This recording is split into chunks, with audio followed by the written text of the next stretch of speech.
घर को आग लग गई, घर के चिराग से जरा सी दौलत क्या आ गई, बेटी को आम लोगों के सामने ला के बैठा दिया। क्या बात है कि रिश्ता हो रहा है, अंगूठी पहनाई जानी है। जब अंगूठी पहनाई जाती है चंद बेगैरत तालियां बचा देते हैं, रिश्ता पक्का हो गया है। ओ यार ये बेहयाई को दूर करो, हया वाले कैसे लोग थे, तुम रिश्ते में ला करके बेटियों को सबके सामने नंगा कर देते हो। हया वाले ऐसे ऐसे लोग हैं, कितने शादी के कार्ड आते हैं कि बेटियों का नाम तक उन कार्डों पे नहीं होता है। हाँ, दुख्तरे नेक अख्तर लिखने के बाद बाप का नाम डाल दिया जाता है। पूछो कभी इन लोगों से, तुमने कार्ड में बेटी का नाम क्यों नहीं डाला? क्या गैरत आती है हमारी बेटी का नाम गैर महरम की नजर में जाए? ये गैरत वाले बाप की गैरत को गवारा नहीं हुआ। जिंदाबाद।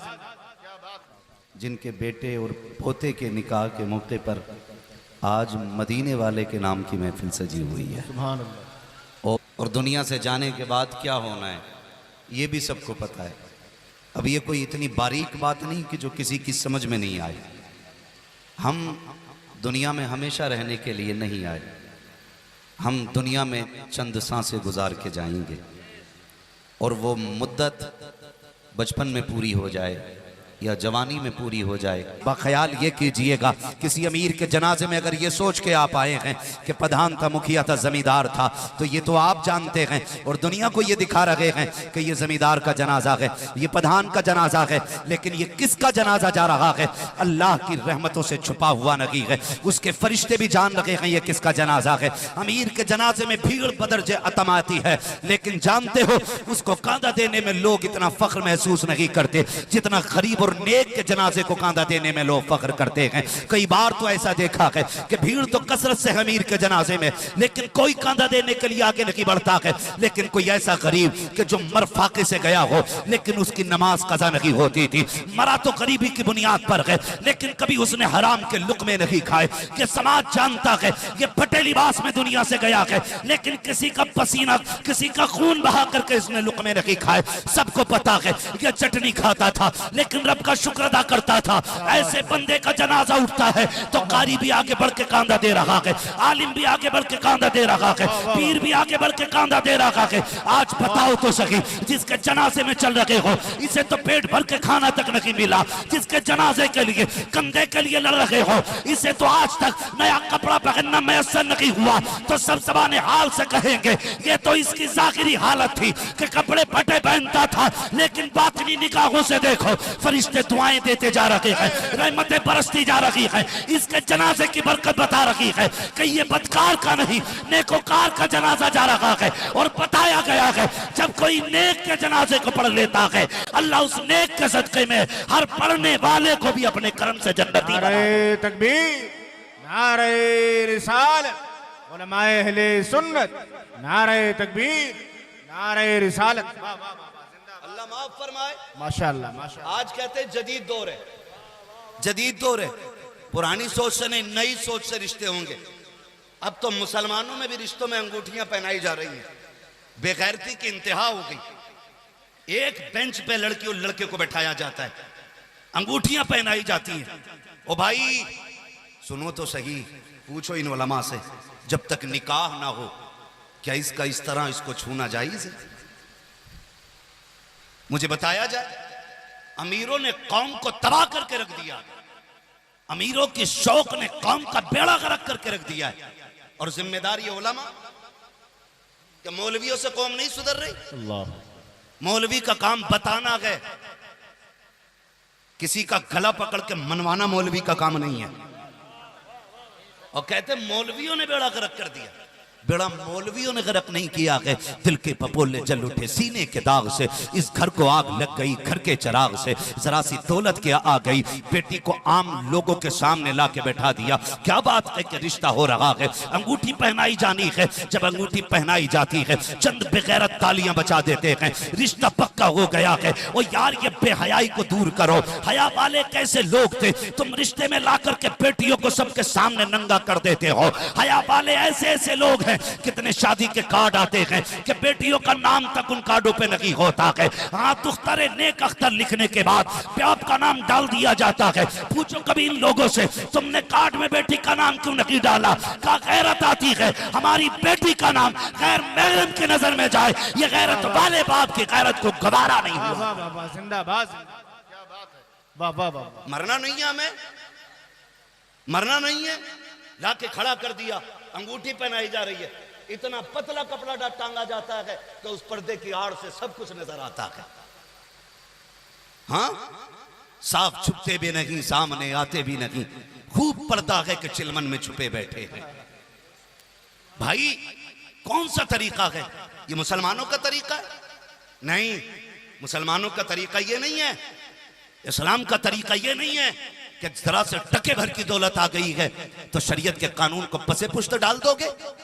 ओ भाई, है कोई जो ये कहे कि नहीं मुझे मरने के बाद अपनी मर्जी से जाना गाड़ी में लेट के,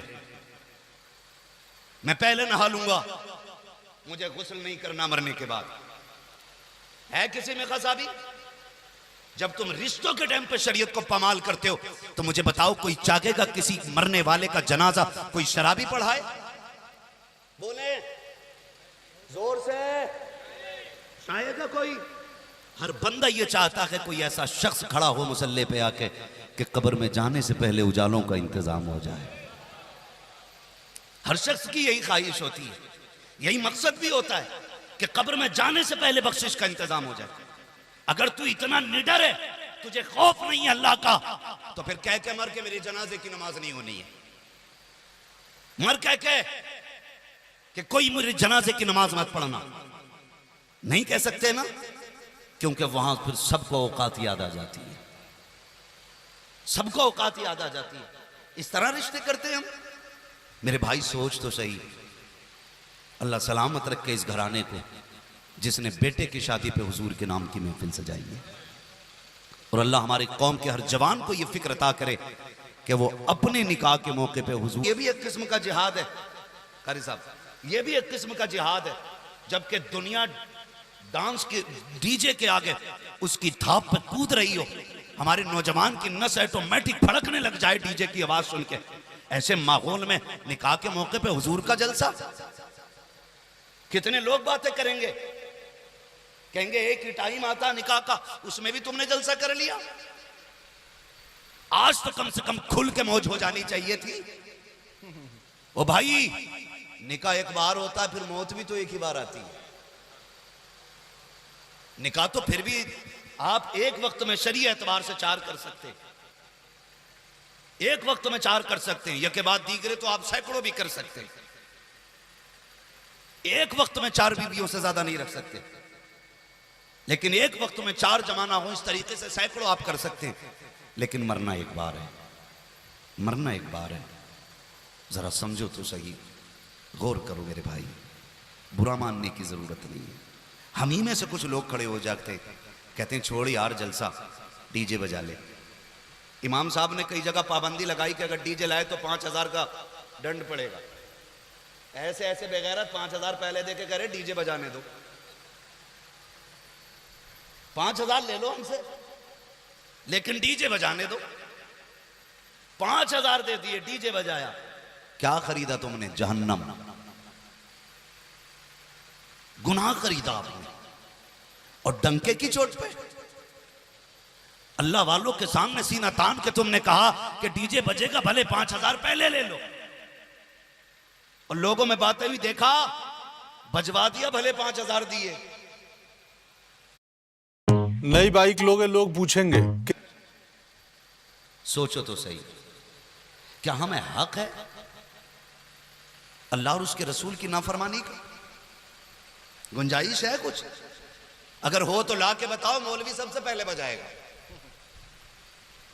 अकली दलील कोई लेके आ जाओ भाई, कुछ तो लेके आओ। फिर कहते हैं मौलाना 4 महीने हुए निकाह को, बस तलाक का नंबर है, दुआ कर दी। आना फिर भी मौलवी के पास ही,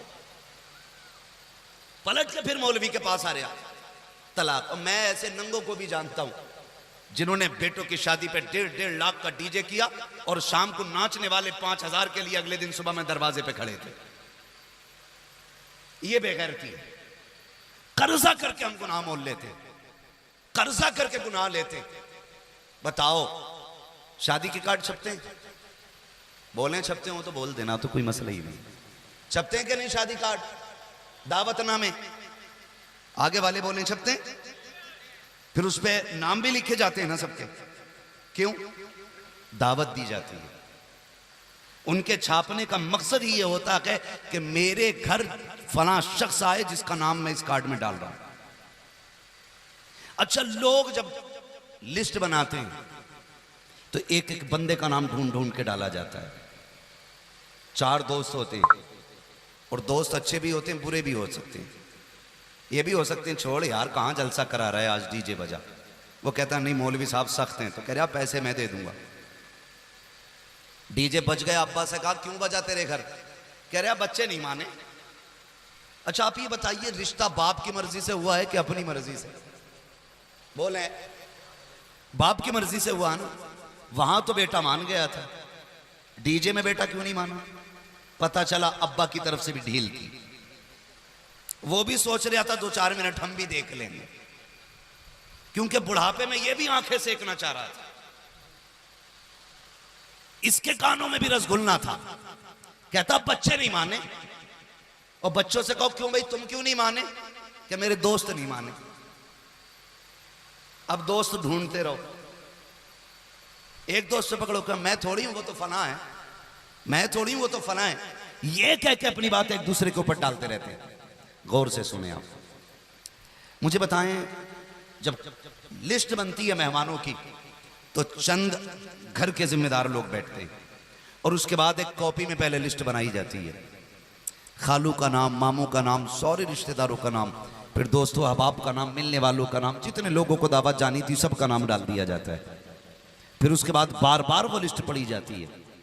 कोई रह जाता है तो बताया जाता है फलां रह गया है, फलां रह गया है, इसका भी डालो, इसका भी डालो। यहां तक कि अगर कोई नाराज होता है कहते हैं इसका भी डालो। कहते हैं खालू नाराज हैं, तो वो 2-4 जो बैठे होते दाएं बाएं के कहते हैं कोई मसला नहीं, हम मना के ले आएंगे। फिर भी जबरदस्ती उनका नाम पड़ जाता है कि राजी किया जाएगा, बेटे की शादी है यार, चला जाएगा तो तेरी नाक थोड़ी कट जाएगी। कहा ठीक है लिख दो नाम। मैं आपसे पूछना चाहता हूं, आपने सैकड़ों लिस्टें देखी होंगी दावत वालों की जिनको आप बुलाना चाहते हैं, मुझे बताएगा क्या किसी की शादी की लिस्ट में सबसे ऊपर मदीने वाले का भी नाम लिखा गया था? क्या किसी ने अपने मेहमानों की लिस्ट में हुजूर का नाम लिखा के नहीं? आप कहेंगे हुजूर का नाम कैसे लिखा जाना है, आका को कैसे बुलाया जाएगा? मुझे बता तो सही, तूने रिश्तेदारों को कैसे बुलाया? का सीधी सी बात है, जिसको बुलाना था मैंने कार्ड भेज दिया, वो चला आया। मैंने कहा जो नाराज था का उसको जाके मना लिया। मैंने कहा फिर हुजूर को क्यों नहीं बुलाया? कि हुजूर को कैसे बुलाया जाना है? मैंने कहा जैसे तूने खालू के नाम कार्ड लिखा था, नाना के नाम कार्ड लिखा, एक कार्ड मदीने वाले का नाम का होना चाहिए था, मेरे मुस्तफा के नाम का कार्ड होना चाहिए था। का उनको कैसे दावत देनी है? मैंने कहा तूने समझा नहीं है, तूने खालू को बुलाने के लिए खानदान वालों का सहारा लिया, रिश्तेदार जो रूठे हुए थे उनको मनाने के लिए जिम्मेदारों का सहारा लिया। अगर हुजूर को बुलाना चाहता था तो छोटी सी बात थी, एक कार्ड हुजूर के नाम लिखता और हुजूर को बुलाने के लिए एक ऐसी महफिल सजा के बैठ जाता। खुदा की कसम ये सारे रिश्तेदार बाद में आते, मदीने वाला तेरी शादी में पहले आके चला। नारे तकबीर, नारे रिसालत, सुन्नते मुस्तफा कॉन्फ्रेंस, उलमाए अहले सुन्नत, मसलके आला हजरत, नारे तकबीर, नारे रिसालत। जिसे राजी करना था उसे नाराज कर बैठे, डीजे लगा के, गाने बजा के।